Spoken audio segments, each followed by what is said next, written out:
இங்க பாருங்க பையன் தானே பண்ணாரு அந்த சீரியல் மாதிரி உங்க அடிக்கடி போயிட்டான். தேடி குடுப்பாளா? நீங்க என்ன பண்றீங்க? தேடி குடுப்பாளா? இல்ல தேடி அதெல்லாம் மழுப்பல். No no no no. அவர் வந்து மினிஸ்டருடைய புள்ள. அப்ப தமிழ் செல்விக்கு தானே பவர் அதிகம். தமிழ் செல்வி தானே மருமக. என் புருஷன் எதுக்கு அந்த வீட்ல இருக்கான்? என் புருஷன் அந்த வீட்ல எதுக்கு இருக்கான்? இதுல யாரை பார்த்த உடனே உங்களுக்கு கோவம் வந்துச்சு? சார் எனக்கு தங்கமயில் அம்மா சார். தங்கமயில் அம்மா அப்படி பாரு சூப்பர் சீனரி. ஒரு குடும்பத்தை வந்து நல்லா இருக்கிற பொண்ணையும் வந்து வில்லத்தனமா கெடுக்கிறதுனால அவங்களை பார்த்த உடனே கோவம் வருது. சபாஷ், சரியான போட்டு. ஏமா இத்தனை ஃப்ராடுத்தனம் பண்ணிட்டு உன் பொண்ணை கல்யாணம் பண்ணிருக்க, இன்னும் எப்படிமா வில்லத்தனம் பண்ணிட்டே இருக்க அந்த ஃபேமிலிக்குள்ள? வந்து இப்ப நான் என்ன உங்கள்கிட்ட சொல்றது? எப்படியாவது என் பொண்ணு நல்லபடியா வாழணும். நல்லபடியா வாழணும்னா நல்லது தானங்க சொல்லி கொடுக்கணும். இது ஒரு நல்ல கேள்வி. போலி நகைய போட்டு எப்படியா இருந்தாலும் ஒரு நாள் தெரிய தானே போகுது. அது தெரிய வரும்போது பாத்துக்கலாம். அது வரைக்கும் டிராவல் பண்ணுவோம். தெரியாம தான் கேக்குறேன். இதெல்லாம் ஒரு பொழப்பா? ஆர்டிபிஷியல் இன்டெலிஜென்ஸ்ல இருந்து அரசியல் வரைக்கும் நான் ஷோ பண்ணிட்டேன். ஆனா திருன்னு இது வரைக்கும் நான் முழிச்சதே இல்லை. அவங்க என்னன்னா நீங்க தங்கமயில் இப்படி பண்ணிட்டீங்க, நீங்க என்னன்னா இப்படி செஞ்சிட்டீங்க, என்ன நடக்குது? என்னடா ஒரே குழப்பமா இருக்கேடா. வேற யாரை பார்த்தோன்னே கோவம் வருது? சார் கண்ணம்மாவை ரொம்ப டார்ச்சர் பண்ணாங்க. எனக்கு அடிக்கணும் போல தோணுச்சு சீரியல் பார்க்கும்போது. பொம்பளைக்கு அடக்க இருக்க, போக்கிரித்தனம் இருக்க கூடாது. அவன் தான் கல்யாணம் பண்ணிட்டு போயிட்டானே, விட்டுற வேண்டிதானே. குழந்தையாயிருச்சு. அந்த குழந்தையும் அவனுக்கு இல்லைன்னு சொல்லி எவ்வளவு கஷ்டப்படுத்தணும். என்ன பண்றது? பார்த்தப்ப என்ன கேட்கணும்னு தோணுச்சு? என்ன சொல்றதுன்னே தெரியல. அடிக்கணும்னு தான் தோணுச்சு எனக்கு. ஃபரீனா, என்ன அடி வாங்குற லெவலுக்கு உங்களுக்கு ஆத்திரத்தை உண்டாக்கி வச்சிருக்கீங்க? இதெல்லாம் என்ன பிரமாதம்? நான் ஆல்ரெடி நிறைய வாங்கியிருக்கேனே அடி. என்னடி சொல்ற? நீ என்ன சொல்ற? ஏதோ ஒரு ஊருக்கு போயிருக்கும் போது கூட்டத்துல வந்து நம்ம ஏதோ ஒரு கை பின்னாடி இப்படி முடி ஹே வெண்பா அப்படின்னு இப்படி புடிச்சு இழுத்துட்டாங்க முடி. காலையில ஒரு 4 தோசையை வச்சுட்டு மகாநதி பார்க்கலான்னு ஆன் பண்ணா, இவங்க பண்ற இரிட்டேஷன்ல 10 தரம் பிபி பல்ஸ் அப்படி ஏறுது சார். ஐயோ ஐயோ. ஆக்சுவலாக இது பிரியா தம்பி மேடம்கிட்ட தான் கேட்கணும். ஏன்னா அவங்க ஏதாவது நம்ம நடிச்சிட்டு இருக்கோம். நீயானா கூட தான் அவர் டைரக்ட் பண்றாரு. ஏதாவது பிரச்சனைனா என்னைய தான் திட்டுறாங்க. நக்கல்யா அவனுக்கு. கதையை ஒழுங்கா ஃபாலோ பண்ணியிருந்தா கண்டிப்பா தெரியும். காவேரி தான் டார்ச்சர் பண்ணுது. இல்ல சார் இவர் டார்ச்சர் பண்ண காவேரி பதிலடி கொடுக்குறாரு. எந்த பால் போட்டாலும் கோல் போட்டுறானே. என் கல்யாணத்தை யார் நடத்துனாங்க? அது பழைய கதைமா. பழைய கதை என் கதை. Good question. சார் அதுக்கு நாங்க ரிவெஞ்ச் எடுக்கிறோம் சார். நல்லா நடக்க வேண்டிய என் கல்யாணத்தை புருஷன் பொண்டாட்டி 2 பேரும் சேர்ந்து மாறி 2 வாட்டி நிறுத்திட்டாங்க சார். என்ன கொடுமை சரவணன். ஓ, உங்களை பொறுத்த வரைக்கும் அவங்க 2 பேர் தான் வில்லி? ஆமா சார். எனக்கு வந்து 2 நிச்சயம் நடந்தது, 2 கல்யாணம் நடந்தது, எல்லாத்தையும் சரமாரியா வந்து தடுத்துட்டு இருந்தாங்க சார். பாய்ஸ் நல்லா ஆக்ஷன் பிளாக் மாட்டிருது. ஃபுல் என்ஜாய்மென்ட் தான். ஏன்னா அவங்க காவேரியோட பாய் ஃப்ரெண்ட லவ் திருப்பி கல்யாணம் பண்ணனும்னு நினைச்சதுனால. அவங்க பண்ணதா? இல்ல சார், ஏ மாமா பையன். ஆஹா, ஒண்ணு குடிட்டாங்கய்யா, ஒண்ணு குடிட்டாங்கய்யா. ஏ மாமா பையன் சார் அவன். உங்க மாமா பையனா அந்த புள்ள லவ் பண்ண கூடாதா? எனக்கும் என் மாமா பையனுக்கும் நிச்சயம் ஆயிடுச்சு. என்ன சண்டைக்கு வர்றயா? மண்ட பத்திரம். ஒன் சைடு லவ்வா இருந்தா இவங்க போய் தடுக்கலாம். இல்லம்மா, இந்த பொண்ணுக்கு நிச்சயம் பண்ணியாச்சு. எனக்கே புரியல, நான் இன்வால்வ் ஆயிட்டேன். இப்போ அந்த பொண்ணுக்கு நிச்சயம் பண்ணிட்டாங்க. நிச்சயம் பண்ண மாப்பிள்ளைய உள்ள புகுந்து லவ் பண்ணி கலகம் பண்றது தப்பு இல்லையா? கள்ள உறவுடா. ஒரு 1 லட்சம் கேட்கலாமா? மஞ்சப்பை ரெடி பண்ணி வை. சார் நிவினுக்கு இவ்வளவு பிடிக்கவே இல்லை சார். ஆமா, நிவினுக்கு என்ன பிடிக்காது சார், நான் ஒத்துக்கிறேன். அதே நிவினுக்கு யமுனாவை பிடிக்காது. கொஞ்சம் ஜூம் பண்ணி போக முடியுமா? டீடைல்ஸே தெரியலையே. காவேரி ஃபோர்ஸ் பண்ணி யமுனாவை நிவினுக்கு கல்யாணம் பண்ணி வச்சுட்டா சார். இது மட்டும் எப்படி சரி? தவறான உறவு, தவிர்க்க முடியாத கர்ப்பம். சார் ஒரு ட்விஸ்ட் ஒன்னு இருக்கு சார். அந்த யமுனா யாருன்னா காவேரியோட தங்கச்சி சார். தங்கச்சியை கல்யாணம் பண்ணி வச்சுட்டா. யாரு கூட இருக்காங்கன்னு தெரியலையடா. ஆனா சீரியல் ஸ்கிரிப்ட் ரைட்டர்களே ரொம்ப கஷ்டப்பா இந்த ஸ்கிரீன் பிளே எல்லாம். சீரியல் எடுக்கிறதே கஷ்டம். அதுல மெகா சீரியல் எடுக்கிறது மகா கஷ்டம். இந்த பொண்ணு ஒரு வாட்டி நிவினை காதலிச்சது, உடனே போய் அஜய கல்யாணம் பண்ணிச்சு. தலை சுத்துதா, என்னால தாங்க முடியலடா. விஜய் காவேரி கல்யாணம் பண்றப்போ 2 பேருக்கும் இஷ்டம் இல்லாதான் கல்யாணம் பண்ணிக்கிட்டாங்க. ஆனா போக போக லவ் ஆயிடுச்சு. ஆஹா. அதே மாதிரி எங்க சைடுலயுமே கல்யாணம் பண்ணா போக போக எங்களுக்குள்ள அண்டர்ஸ்டாண்டிங் வந்துரும். இந்த கேரக்டர் யாரு இப்ப? ஏமா அந்த விஜய் டேய் என்னடா கன்னித்தீவு மாதிரி இது முடியவே முடியாதாடா? நீ க்ளோஸ் ஃப்ரெண்டுக்கு புருஷனே கல்யாணம் பண்ண நினைக்கிறேன். ஒரே கள்ள உறவா இருக்கேடா. நல்ல உறவுல ஏதுடா கிக்கு? என்னோட ஃப்ரெண்ட் வாழ்க்கையை காப்பாத்துறதுக்காக தான் அந்த வாழ்க்கைக்குள்ள நான் இல்லையே, அவன் அவளை சின்சியரா காதலிக்க அது ஆரம்பிச்சாச்சு. எனக்கு தெரியாதுல. டேய் எல்லாத்துக்கும் காரணம் நீங்க தான்டா. அவங்க 2 பேரும் ஒரே சொட்டுக்குள்ள நான் ஊரை விட்டு ஓடி போனேன். பார்த்த அப்புறம் நீ எப்படி அவனை நினைக்கலாம்? இல்ல நீயே இவ்வளவு கேவலமா இருக்கேன்னு சொல்ல வர்ற. நான் ஊரை விட்டு ஓடி போனதால தான் என் ஊரை விட்டு ஃப்ரெண்ட் ஓடி போனீங்களா? அங்கதான் நாங்க கதையில ஒரு ட்விஸ்ட் வச்சிருக்கோம். அங்க கொண்டே வச்சீங்க. ஒரு தப்பான பையனை காதலிச்சு அந்த பையன் கடத்திட்டு போய் கொலை பண்ற விக்கிற அளவுக்கு போயிட்டான். ஐயோ அட கன்றாவிய எப்படி இந்த மனுஷன் எப்படி ஆயிட்டாரு பாத்தியா? கண்மணியும் அன்பும் தான் காப்பாத்தி கொண்டு வந்தாங்க. ஆக ஒண்ணு தெரியுது, எல்லா சீரியல்லையுமே கல்யாணம் பிடிக்காம தான் நடக்குது. அதேதான். நீங்க எந்த பொண்ணுக்காக இவ்வளவு சப்போர்ட் பண்ணி பேசிட்டீங்க? அவங்க யாரு? கண்மணி சார் இது வேற சீரியல் அது வேற சீரியல் சார். ஐயோ கொத்தா இருக்க முடிய கூவமாக்கி குழப்பி நாரடிக்கிறியே. எந்த சீரியலை ஓபன் பண்ணாலும் இறங்கி அடிக்கிறீங்களே. ஃபுல்லா எல்லாத்தையும் பாத்துரு. விஜய் டிவி ஃபுல்லா ஃபுல்லா வரும்போது உங்க ப்ரோகிராம் பார்த்து அழுதுகிட்டே வந்தேன். இப்படியே போய்க்கிட்டா என்ன அர்த்தம்? இதுக்கு ஒரு முடிவே கிடையாதா? உங்களையும் உங்க கணவரையுமே கண்மணி தானமா சேர்த்து வச்சுச்சு. அந்த நன்றி இல்லையா உங்களுக்கு? அப்படி பாரு. சேர்த்து வச்சு இப்போ என் கணவன் என் கூட இல்லையே. அதுக்கு நீ நல்லபடியா இருந்திருக்கணும். நீ அம்மா வீட்லயே இருந்துக்கிட்டு வெண்ணிலா கூட கூட்டு சேர்ந்துட்டே இருந்தா உன் புருஷன் எப்படி உங்க கூட சேர்ந்து இருப்பாரு?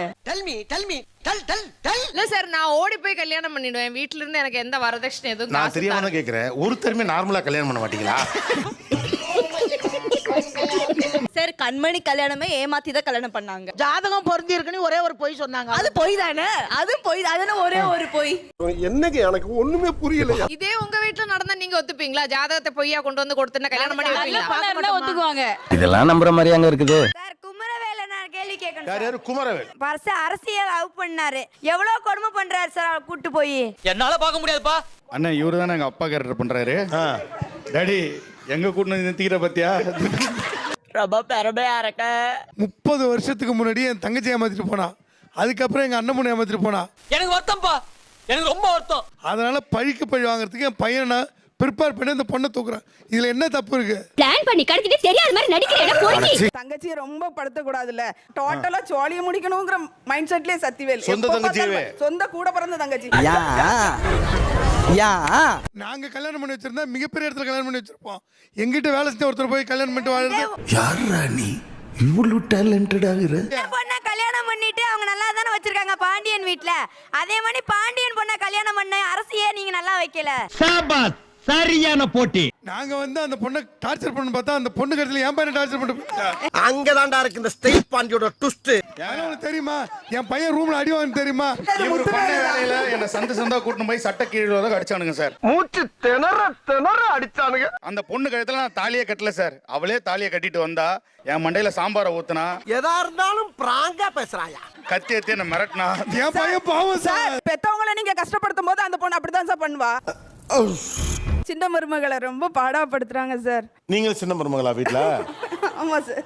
ஓஹோ, கதை இப்படி போகுதா? என்ன கேட்கணும் என்கிட்ட? மேடம் தமிழ்செல்வியை அது கூட பிள்ளை மாதிரியே கேக்குறீங்க. ரொம்ப பயங்கரமான ஆளா இருப்பாரோ. உங்க புள்ள மட்டும் வரணும்னு நினைக்கிறீங்க. அப்ப ஏன் வந்து தமிழ்செல்வி வீட்டுக்குள்ள வரக்கூடாது? இப்படியே பேசிக்கிட்டே இருந்தா என்னடா அர்த்தம்? எது பெருசுன்னு அடிச்சு காட்டு. அவர் வந்து மினிஸ்டருடைய புள்ள. அப்ப தமிழ்செல்விக்கு தானே பவர் அதிகம். தமிழ்செல்வி தானே மருமக. என்னடா நடக்குதுங்க? அண்ணன் தம்பி 2 பேருக்கு தான் சொத்து அது. என் புருஷன் எதுக்கு அந்த வீட்ல இருக்கான்? என் புருஷன் அந்த வீட்ல எதுக்கு இருக்கான்? பொம்பளைக்கு அடக்க இருக்கும், போக்கிரித்தனம் இருக்க கூடாது. பண்டு கடிச்சு உயிருக்கு போராடிட்டு இருக்கீங்க. இப்ப உங்களை காப்பாத்த போறது தமிழ்செல்வி தான். அப்படியா? ஆனா பட் இன்னொன்னு எனக்கு புரியல. வண்டு கடிச்சு சாக கிடக்குறாங்கங்கறீங்க. ஈஸ்வரி மேடம் தான். ஆமா எல்லாரும் ஜெனரலா சீரியல்ல பாம்பு தானே கடிக்கும். அதானே உலக வழக்கம். பாம்பு காமிக்கணும்னா பர்மிஷன் வாங்கணும். ஓ அதனால வண்டாக்கிட்டாங்களா? என்ன ஒரு புத்திசாலித்தனம். ரொம்ப இன்ட்ரெஸ்டிங்கா இருக்குன்னா எப்ப வெளியில போயிட்டு வந்து ஜாயின் பண்ணாலும் புரியுது. Thank you. ஆக்சுவலா ஸ்னேகா வந்து கொலை பண்ற அளவுக்கு போயிட்டாங்க. ஓகேங்களா? ஆனா சிந்துவை ஏன் உங்களுக்கு பிடிக்கல? சிந்து எப்படி அந்த வீட்டுக்குள்ள கல்யாணம் பண்ணி வந்தா? அவங்க கல்யாணம் பண்ணி எப்படி கல்யாணம் பண்ணி வந்தா? அவங்களே தாலி எப்படி கல்யாணம் பண்ணி வந்தா? திரும்ப பேசுறீங்க. அவ பண்ண தப்பெல்லாம் உங்க பையன் பேர்ல பழி போட்டாளா? உங்க பையன் மேல பழிய போட்ட அப்புறமும் உங்களுக்கு எப்படி ஸ்னேகாவை பிடிக்குது? எப்படி நம்மால் பின்றேன் பாரு. லவ் பண்ண பொண்ணு காதலிச்ச ஒருத்தனுக்காக இவ்வளவு அசிங்கத்தை தேடி கொடுப்பாளா? என்ன கொடுமை சரவணன். தேடி கொடுத்துட்டாமா? தேடி கொடுப்பாளா? நீங்க என்ன பண்றீங்க? தேடி கொடுப்பாளா? இல்ல தேடி அதெல்லாம் மழுப்பல். No no no no. சோலி முடிச்சு. இங்க பாருங்க, எனக்கு எவ்வளவு வெறி இருக்கும். எங்களுக்கு எவ்வளவு வெறி இருக்கும். சபாஷ், சரியான போட்டு. எங்களுக்கு இங்க பாருங்க பையன் தானே பண்ணாரு. அந்த சீரியல் மாதிரி உங்க அடிக்கடி போயிட்டார். அது தவறு. ஐயோ, தவறு தவறு. அவ்வளவுதான். விளக்கம் இல்ல. ரைட் விடு. இந்த கிளி கிளிக்கிறாள் எந்த ஒரு காரியா இருப்பா? ஆனா கிளைமாக்ஸ்ல நம்ம ஜெயிச்சிரும், டோன்ட் வரி. சார் திருப்பி அந்த பக்கம் போற மாதிரி இருக்கு நீங்க. இப்படியே உசுப்பேத்தி உடம்ப ரணகலம் ஆக்கிட்டாங்கடா. நான் எந்த பக்கம் இருக்கேனே எனக்கு தெரியல. ஏன் இதுக்கு இவ்வளவு கொந்தளிக்கிறாங்க ரெண்டு பக்கமும்? எதுவுமே தெரியல. பாத்தீங்களா, கவுளி கூட அடிக்குது. நீங்க உங்க பையனை ஒழுங்கா வளர்க்கல. உங்கள மாதிரியே பேச சொல்லி கொடுத்து இப்ப அதுக்கு முந்தின பாயிண்ட்க்கே வந்துட்டாங்க. ஐயோ, மீண்டுமா? என்னண்ணே கத்திய பார்த்தா கட்சி மாறிட்டீங்க. உசுறு முக்கியம்டா. என் டவுசரு. ஹீரோயின் வந்து கிட்டத்தட்ட ஒரு 8 மாதம் ப்ரெக்னென்ட்டு.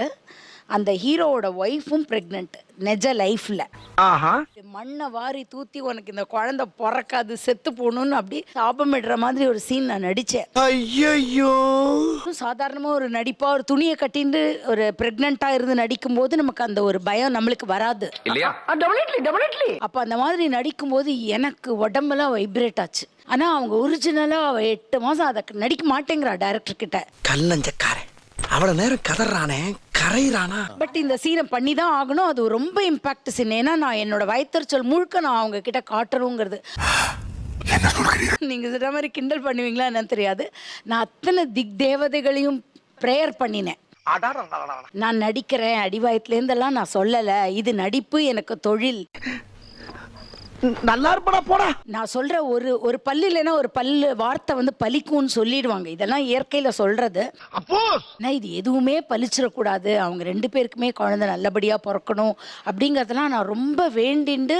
உங்களை மாதிரி மனுஷன்லாம் இருக்கனாலதான் கொஞ்சமாச்சும் மழை பெய்யுது. பொண்ணை வந்து கொஞ்சம் தள்ளியே நில்லுமா, கூடிய வரைக்கும் நான் அந்த ஃபோர்ஸ் போடுறேன், மண்ணு மேல விழாம போடுறேன் அப்படின்னு தான் சொல்லி போட்டேன். அந்த சீன் முடிச்சிட்டு என்ன பண்ணீங்க? முடிச்ச உடனே நான் அவங்களெல்லாம் போய் கட்டி பிடிச்சிட்டு அழுதேன். ஏன்னா நான் ஒரு அம்மா இல்லையா சார், எனக்கு ஒரு 2 குழந்தைகள் இருக்கு. இப்போ நிஜமாவே அந்த பொண்ணு எனக்கு குழந்தை பிறக்காம போயிடுத்துனா என்ன பண்றதுன்னு பயப்படுறா. நிஜமாவே லட்டு மாதிரி 2 குழந்தையும் பிறந்து இன்னைக்கு நல்லா வளர்ந்து சூப்பரா இருக்காங்க.